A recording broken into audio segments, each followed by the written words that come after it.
And welcome guys, आप सबका स्वागत है हमारे यूट्यूब चैनल में, भोजपुरी एक्सटी यूट्यूब चैनल में। अगर आप सब इस चैनल को सब्सक्राइब नहीं किए हैं तो प्लीज़ सब्सक्राइब कर ले, ताकि भोजपुरी से रिलेटेड न्यूज़ सबसे पहले हमारे चैनल के मदद से बताया जाता है। आज हम बात करने वाले भोजपुरी के पावर स्टार पवन सिंह के बारे में और काराकाट लोकसभा चुनाव के बारे में। तो वीडियो को पूरा फुल वॉच कीजिएगा। पावर स्टार का फैन है तो प्लीज़ चैनल सब्सक्राइब कीजिएगा।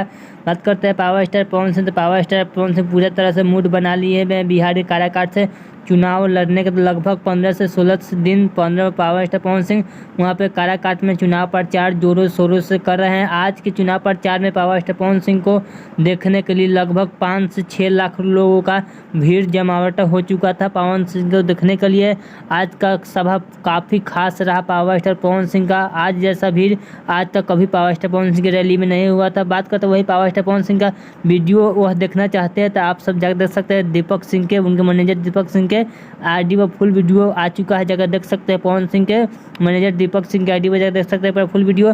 चलिए, अगर आपको यह पावर स्टार पवन सिंह का वीडियो अच्छा लगा तो प्लीज़ चैनल सब्सक्राइब करें, ताकि भोजपुरी से रिलेटेड न्यूज़ सबसे पहले हमारे चैनल के माध्यम से बताया जाता है। चलिए मिलते हैं एक न्यू अपडेट के साथ, तब तक ओके बाय।